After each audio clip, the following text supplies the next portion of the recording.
नमस्कार साथियों, संकल्प एकेडमी की लर्निंग प्लेटफॉर्म में आप सभी का स्वागत है। मेरा नाम है सुनीश कुमार मिश्रा। ठीक है, मैं आपको जीएस का मेंटर हूँ।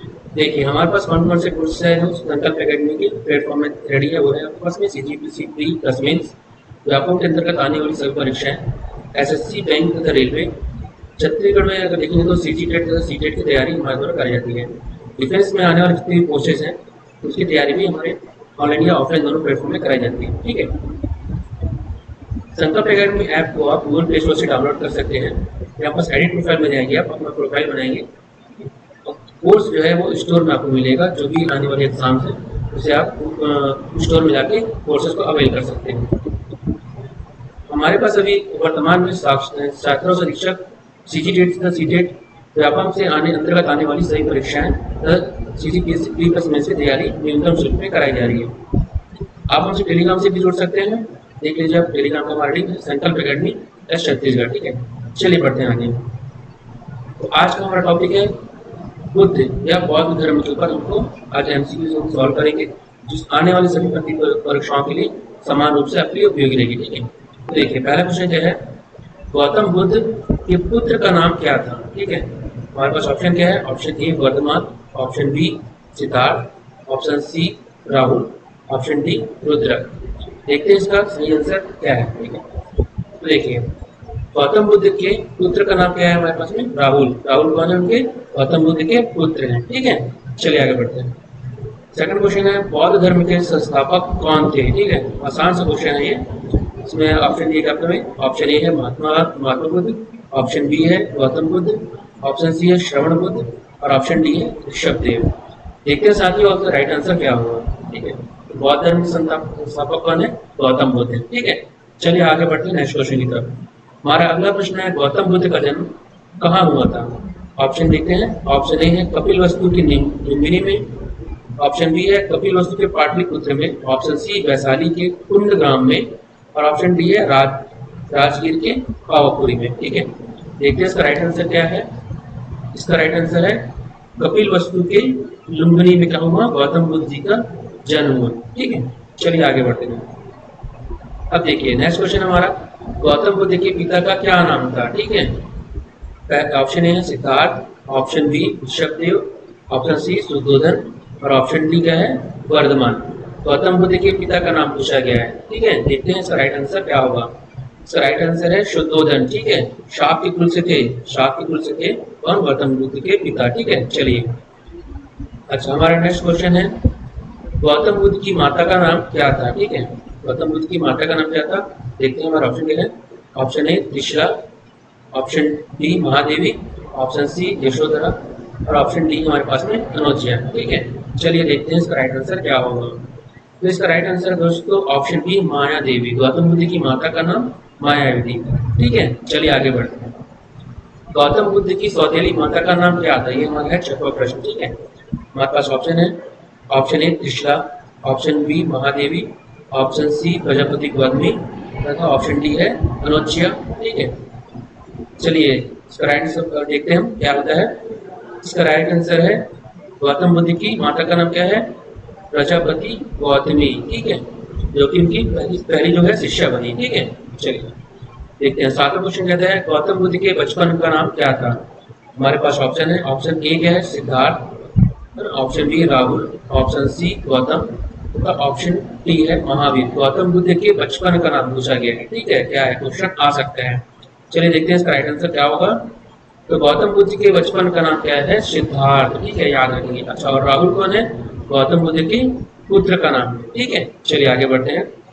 हमारा अगला प्रश्न है, आठवां जो प्रश्न वो है, गौतम बुद्ध ने 29 वर्ष की उम्र में गृह त्याग किया जिसे बौद्ध धर्म में कहा गया। ठीक है, गृह त्याग जो है गौतम बुद्ध का, उसे क्या कहा गया, इस बारे में क्वेश्चन। ठीक है, देखते हैं हमारे पास ऑप्शन क्या है। ऑप्शन ए है महाविनिष्क्रमण, ऑप्शन बी है महापरिनिर्वाण, ऑप्शन सी है सविनिष्क्रमण और ऑप्शन डी क्या है, सपरिनिर्वाण। ठीक है, देखते हैं कि जब गृह त्याग किया गौतम बुद्ध जी ने, उसे क्या कहा गया। उसे कहा गया था महाविनिष्क्रमण। आपका ए आंसर जो है, ये ऑप्शन जो है वो आपका राइट आंसर होगा। ठीक है, और महाविनिष्क्रमण जो गृह त्याग था उसे किससे डिनोट किया जाता है, घोड़े से। ठीक है, घोड़े से चिन्ह को बताया जाता है कि गौतम बुद्ध क्या हुए, यहाँ से उन्होंने देह त्याग किया, ठीक है, 29 वर्ष की आयु में। चलिए नेक्स्ट पढ़ते हैं, क्वेश्चन है हमारा अगला प्रश्न है गौतम बुद्ध के प्रथम गुरु कौन थे, ठीक है। देखते हैं ऑप्शन क्या है। ऑप्शन ए है महावीर स्वामी, ऑप्शन बी अलार कलाम, ऑप्शन सी है अशोक, तो ऑप्शन डी है पार्श्वनाथ, ठीक है। गौतम बुद्ध के प्रमुख प्रथम गुरु, ठीक है। जब गौतम बुद्ध जी 29 वर्ष की आयु में त्याग किए तो किसी न किसी से उन्होंने क्या किया, शिक्षा प्राप्त की, ठीक है। देखते हैं कौन राइट आंसर क्या है हमारा। राइट आंसर है अलार कलाम, ठीक है। गौतम बुद्ध के प्रथम गुरु कौन थे, अलार कलाम थे, ठीक है। ये इनका क्या कौन सा दर्शन है, इनका शाम के दर्शन ना, शाम के दर्शन बताया है, ठीक है। चलिए आगे बढ़ते हैं। आगे हमारा 10वां प्रश्न है गौतम बुद्ध को 6 वर्ष की कठिन तपस्या के पश्चात 35 वर्ष की उम्र में किस नदी के किनारे ज्ञान की प्राप्ति हुई, ठीक है। देखिए इसमें इंपॉर्टेंट होगा आपका एक पेड़ होगा, ठीक है, किस पेड़ के पास में और कौन सी नदी, ये चीज इंपॉर्टेंट होता है, ठीक है। ठीक कहाँ बैठी गौतम बुद्ध ने तपस्या करी, जिससे कारण उन्हें क्या हुआ, ज्ञान की प्राप्ति हुई, ठीक है। तो हमारे ऑप्शन क्या है। ऑप्शन ए है निरंजना, ऑप्शन बी है सरस्वती, ऑप्शन सी है गंगा और ऑप्शन डी है आपका ऋजु बालिका, ठीक है। ये सब नदियों के नाम है, ठीक है। देखते हैं राइट आंसर इसका क्या होता है, चलिए, ठीक है। देखिए तो इसका राइट आंसर है निरंजना। गौतम बुद्ध ने जो 6 वर्ष की कठिन तपस्या करी वो कौन सी नदी के किनारे करी, वो निरंजना नदी के किनारे करी, ठीक है। चलिए और पीपल वृक्ष भी इंपॉर्टेंट है इसमें। चलिए आगे बढ़ते हैं, ठीक है। अच्छा 11वां क्वेश्चन क्या है, गौतम बुद्ध को किस वृक्ष के नीचे ज्ञान की प्राप्ति हुई, ठीक है। देखिए हमारा ऑप्शन क्या है। ऑप्शन ए है अमरूद, ऑप्शन बी बरगद, ऑप्शन सी पीपल और ऑप्शन डी शाल वृक्ष, ठीक है। पेड़ और नदी इंपॉर्टेंट है, ठीक है, याद रखेंगे इसे। हमारा राइट आंसर क्या है, पीपल, ठीक है। पीपल के जो पेड़ है उसके नीचे गौतम बुद्ध ने क्या किया, बैठ के तपस्या किया, ध्यान लगाया, तो उन्हें क्या प्राप्त हुई, ज्ञान की प्राप्ति हुई, ठीक है। तो क्या कहला है, बुद्ध कहला है, ठीक है। चलिए आगे बढ़ते हैं। अच्छा 12वां क्वेश्चन है हमारा, गौतम बुद्ध को जिस स्थान पर शिक्षा प्राप्त हुई वह स्थान कहलाया, ठीक है। देखते हैं हमारे ऑप्शन क्या है। ऑप्शन ए है बोधगया, ऑप्शन बी है बुद्ध स्थल, ऑप्शन सी है बोधालय और ऑप्शन डी है बोधावास, ठीक है। देखते हैं साथ में इसका राइट आंसर क्या होता है। तो हमारा राइट आंसर है कौन सा, बोध गया, ठीक है। यहाँ पास क्या हुई, बोध गया में पीपल वृक्ष के नीचे क्या हुआ, उनको ज्ञान की प्राप्ति हुई, ठीक है। चलिए आगे बढ़ते हैं। हमारा अगला प्रश्न है बुद्ध ने अपने उपदेश किस भाषा में दिए, ठीक है। इंपॉर्टेंट है, इसे स्टार मार्क कर लीजिए। भाषा लैंग्वेज जो है किस भाषा में दिए पूछ रहा था, ठीक है। ए क्या है, ए कहता है हमारा संस्कृत भाषा, बी कहते हैं ब्रज भाषा, सी पाली तथा डी कौन सा, हिंदी, ठीक है। तो देखते हैं इसका राइट आंसर क्या है दोस्तों। देखिए इसका राइट आंसर है सी पाली। इस चीज को आप स्टार मार्क कर लीजिए। इस क्वेश्चन को पूछा जा सकता है कि गौतम बुद्ध ने अपने उपदेश किस भाषा में दिए, तो कौन सी भाषा में यूज करी, पाली भाषा यूज की, ठीक है। चले आगे बढ़े।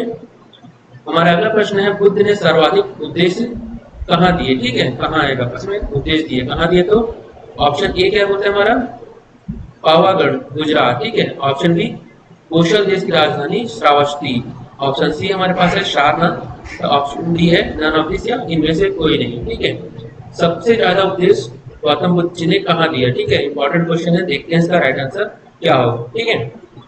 इसका राइट आंसर है कौशल देश के श्रावस्ती में क्या हुआ, उन्होंने सबसे ज्यादा जो उपदेश है वो दिए, ठीक है। कौशल देश की राजधानी श्रावस्ती, इसे याद रखेंगे, ठीक है।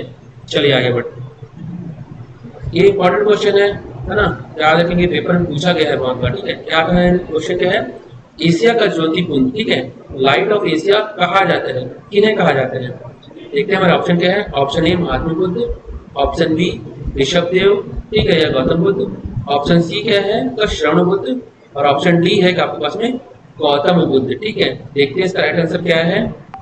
इसका राइट आंसर देखिए गौतम बुद्ध। ये हर ऑप्शन में बुद्ध बुद्ध दिया, क्यों दिया है, आपको कंफ्यूज करेंगे, ठीक है। तो लेकिन हमारा राइट आंसर क्या है यहाँ पास में, गौतम बुद्ध जो क्या कहते हैं, लाइट ऑफ एशिया, है ना, एशिया का ज्योतिपुंज, ठीक है। चलिए बढ़ते हैं नेक्स्ट क्वेश्चन की तरफ। हमारा अगला प्रश्न साथियों जो कि 16 है, यह है कि गौतम बुद्ध की मृत्यु किस स्थान पर हुई, ठीक है। देखते हैं आपके ऑप्शन क्या है। Option A Kushinara, option B Pataliputra, option C Rajgiri और ऑप्शन डी है वैशाली, ठीक है। देखते हैं साथियों इसका राइट आंसर क्या है। इसका राइट आंसर है ए कुशीनारा। कुशीनारा में कहा हुई है ना, गौतम बुद्ध की क्या हुई, मतलब उन्होंने उनकी यह मृत्यु हुई है, ठीक है। चलिए आगे बढ़ते हैं नेक्स्ट क्वेश्चन की तरफ। हमारा अगला प्रश्न है गौतम बुद्ध की मृत्यु के बाद बौद्ध धर्म में कहा गया, क्या कहा गया, उनकी जो मृत्यु है उसे क्या कहा गया, ठीक है। देखते हैं हमारा आंसर क्या है। ऑप्शन ए है हमारे पास में महाविनिष्क्रमण, ठीक है। ऑप्शन बी है क्या, महापरिनिर्वाण। ऑप्शन सी है सविनिष्क्रमण और ऑप्शन डी है सपरिनिर्वाण। ये क्वेश्चन इंपॉर्टेंट है, ठीक है, याद रखेंगे। एशिया का प्रकाश पुंज तथा गौतम बुद्ध की मृत्यु, ठीक है, उसे बौद्ध धर्म में जो लिटरेचर है उसमें क्या कहा गया, ठीक है। देखते हैं राइट आंसर क्या है। राइट आंसर है इनकी मृत्यु क्या कहा गया, महापरिनिर्वाण, ठीक है। और महाविनिष्क्रमण क्या है, जो गृह त्याग किए, ठीक है, वो होता है उनका महाविनिष्क्रमण कहलाया, ठीक है। चलिए आगे बढ़ते हैं। नेक्स्ट क्वेश्चन है हमारे पास में, निम्न में से कौन सा एक पीटक त्रिपीटक का अंग नहीं है, ठीक है। गौतम बुद्ध ने या जो बौद्ध लिटरेचर है उसमें 3 पीटक दिए गए हैं, ठीक है। 3 उसके उसी के बारे में बताना है हमको, ठीक है।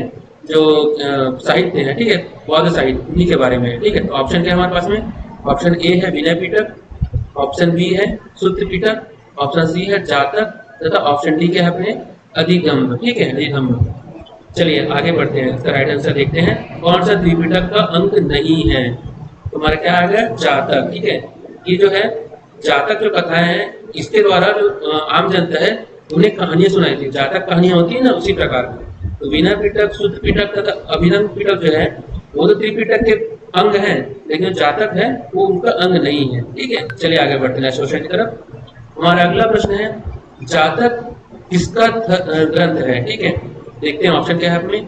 ऑप्शन ए शैव, ऑप्शन बी बौद्ध, ऑप्शन सी वैष्णव और ऑप्शन डी क्या है हमारे पास में जैन, ठीक है। जातक किसका ग्रंथ है, किस धर्म से संबंधित है, ठीक है। देखते हैं इसका राइट आंसर क्या होता है। इसका राइट आंसर क्या है, बौद्ध, ठीक है। अभी हम लोग पढ़े थे ना जातक कहानियां, ठीक है, जातक कहानी, ठीक है। जातक कहानियों के माध्यम से क्या कहता है, जो बौद्ध के विचारों हैं उनके विचारों को क्या कहता था, आम जनता तक पहुंचाया जाता था, ठीक है। भाषा कौन सी यूज हो रही थी, तो पाली भाषा यूज करी थी, ठीक है। चलिए आगे बढ़ते हैं। हमारा अगला प्रश्न है, कौन सी बौद्ध रचना गीता के समान पवित्र मानी गई है, ठीक है। किस जो बौद्ध धर्म की जो रचना है उसे क्या माना गया है, गीता के समान पवित्र माना गया है, ठीक है। देखते हैं ऑप्शन क्या है। ऑप्शन ए है हमारा जातक, ऑप्शन बी है बुद्ध चरित, ऑप्शन सी है धम्मपद और ऑप्शन डी है पीटक, ठीक है। इसे क्या माना गया है, गीता के समान पवित्र माना गया है बौद्ध धर्म में, ठीक है। देखते हैं हमारा आंसर क्या आता है, राइट आंसर। तो राइट आंसर हमारा है धम्मपद, ठीक है। धम्मपद क्या है, ये गीता के समान पवित्र मानी गई है, कौन से उसमें, कौन से धर्म में, बौद्ध धर्म में, ठीक है। इंपॉर्टेंट है, याद रखिएगा धम्मपीटक, ठीक है। चलिए नेक्स्ट क्वेश्चन है हमारा, गौतम बुद्ध द्वारा भिक्षुणी संघ की स्थापना कहाँ की गई, ठीक है। ऑप्शन ए है हमारे पास में सारनाथ, ऑप्शन बी है क्या Kapilvastu, option C Vaishali, option D क्या है गया में, ठीक है। चलिए इसका राइट आंसर देखते हैं क्या है। देखिए भिक्षुणी संघ की स्थापना कहाँ की गई, तो इसका राइट आंसर क्या है, वैशाली में। पहले जो थे वो बौद्ध धर्म में केवल पुरुषों को ही आने के मतलब आ गए थे, ठीक है। लेकिन क्या हुआ, तो जैसे थोड़ा सा आगे बढ़ते गया तो क्या वैशाली नगर का नगर, वहाँ क्या किया गया, महिलाओं को भी शामिल किया गया, ठीक है। और भिक्षुणी संघ की क्या करी गई, स्थापना करी गई, ठीक है। चलिए बढ़ते हैं नेक्स्ट क्वेश्चन की तरफ। हमारा अगला प्रश्न है, प्रथम बौद्ध संगति कहाँ हुई, ठीक है। ऑप्शन है आपके में, option A Pataliputra, option B Vaishali, option C Rajgriha, तो ऑप्शन डी है हमारे पास में कुंडलवन, ठीक है। बौद्ध की प्रथम संगति, ठीक है, ये जस्ट कब हुआ था, गौतम बुद्ध की मृत्यु के पश्चात ही क्या संगति या बैठक हुई थी, ठीक है। चलिए देखते हैं इसका राइट आंसर क्या है। इसका राइट आंसर आएगा दोस्तों राजगृह, ठीक है। जो फर्स्ट मीटिंग हुई थी गौतम जी की मृत्यु के बाद में, उस संगति जो कहा गया वो फर्स्ट मीटिंग कहाँ हुई थी, आपका राजगृह में, ठीक है। चलिए आगे बढ़ते हैं। हमारा अगला प्रश्न है, प्रथम बौद्ध संगति के अध्यक्ष कौन थे, जो मीटिंग हुई उस समय अध्यक्ष किसे बनाया गया, ठीक है। तो देखते हैं हमारे आंसर क्या आते हैं। पहला ऑप्शन हमारे पास है महाकश्यप, ऑप्शन बी है वसुमित्र या अश्वघोष, ऑप्शन सी है सभाकामी, ऑप्शन डी का है मोगलीपुत्र, ठीक है। चलिए देखते हैं, प्रथम जो बौद्ध संगति था उन्हें किसकी अध्यक्षता में वो संपन्न हुई, ठीक है। चलिए देखते हैं इसका राइट आंसर। इसका राइट आंसर आएगा साथियों महाकश्यप, ठीक है। महाकश्यप जी थे वो प्रथम जो बौद्ध संगति हुई उस समय क्या करते, उसकी अध्यक्षता कर रहे थे, ठीक है। चलिए बढ़ते नेक्स्ट क्वेश्चन की तरफ। हमारा अगला प्रश्न है, प्रथम बौद्ध संगति किसके शासन काल में हुई, ठीक है। अब शासन काल पूछा गया हमारे पास में, तो ऑप्शन क्या है हमारे पास में, option A Kalaso, option B Ashok, option C क्या है कनिष्क, ऑप्शन डी अजातशत्रु। ठीक है, देखते हैं इसका राइट आंसर क्या होगा। अच्छा, इसका राइट आंसर है डी। ठीक है, और क्या बोले, प्रथम जो बौद्ध संगति किसके शासनकाल में हुई थी, तो अजातशत्रु की। ठीक है, बढ़ते हैं नेक्स्ट क्वेश्चन की तरफ। हमारा अगला प्रश्न है बौद्ध संगतियों के 4 आयोजकों का सही क्रम क्या है। ठीक है, जो बौद्ध संगति हुई थी उसके बारे में बताना है कि सीक्वेंस में कैसे थे। ठीक है, फर्स्ट, सेकंड, थर्ड और फोर्थ। ठीक है, पहली जो बौद्ध संगति उसमें कौन आयोजक थे, है ना। आयोजक मतलब क्या, वो जो राजा थे उनके बारे में पूछा गया। ठीक है, पहला आपका ऑप्शन ए अजातशत्रु, कालाशोक, अशोक, कनिष्क। ठीक है, ऑप्शन बी क्या बोलते हैं, कालाशोक, अजातशत्रु, अशोक तथा कनिष्क। ऑप्शन सी है कनिष्क, अशोक, कालाशोक, अजातशत्रु। ऑप्शन डी हमारे पास में है अशोक, कालाशोक, अजातशत्रु तथा कनिष्क। ठीक है, इसका क्रम को आपको जमाना है, क्रम आपको पता रहना चाहिए। ठीक है, देखते हैं इसका राइट आंसर क्या है। इसका राइट आंसर है दोस्तों अजातशत्रु। ठीक है, जो ऑप्शन ए है अजातशत्रु, कालाशोक, अशोक तथा कनिष्क। ठीक है, इस प्रकार से याद रखेंगे आप लोग, ट्रिक बना कर लेंगे। एक कर लेना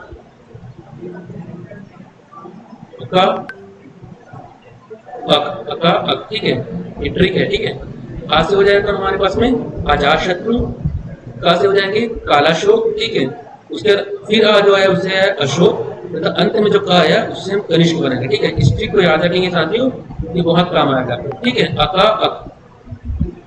नेक्स्ट क्वेश्चन हमारा, किस शासक के शासनकाल में नेपाल में बौद्ध धर्म का गमन हुआ। ठीक है, बौद्ध धर्म कहाँ फैला, बाकी जो हमारे पड़ोसी राज्य हैं, है ना, पड़ोसी देश हैं, वहां फैला। ठीक है, तो हमारे पास ऑप्शन क्या है, ऑप्शन ए है Ashoka, option B Chandragupta, option C Harshavardhana, तो ऑप्शन डी है आपका समुद्रगुप्त। ठीक है, नेपाल में बौद्ध धर्म, है ना, किसके शासनकाल में फैला है। ठीक है, चलिए बढ़ते हैं आंसर की तरफ। हमारा आंसर आता है ए। ठीक है, ए क्या हुआ था, कलिंग युद्ध में जो अशोक था उसका हृदय परिवर्तन हुआ, उन्होंने क्या किया, बौद्ध धर्म को अपनाया, है ना, अपने पुत्र और पुत्री जो है उन्हें श्रीलंका भेजा बौद्ध धर्म के प्रचार के लिए। उसी समय की बात है कि नेपाल में भी जो बौद्ध धर्म फैला वो उसके उस समय शासक कौन थे, अशोक। ठीक है, चलिए नेक्स्ट आगे बढ़ते हैं। तो ये आपके कुछ एमसीक्यूज हैं साथियों, जो आने वाले सभी परीक्षा परीक्षाओं के लिए समान रूप से उपयोगी होंगे। ठीक है, आप एसएससी दिलाएंगे, है ना, या अभी जो आने वाली भर्तियां हैं, हॉस्टल वार्डन हो गए, और भी आने वाली भर्तियां, उसमें समान रूप से आपके लिए उपयोगी रहेंगे। ठीक है, मेरा नाम सतीश निषाद है, धन्यवाद।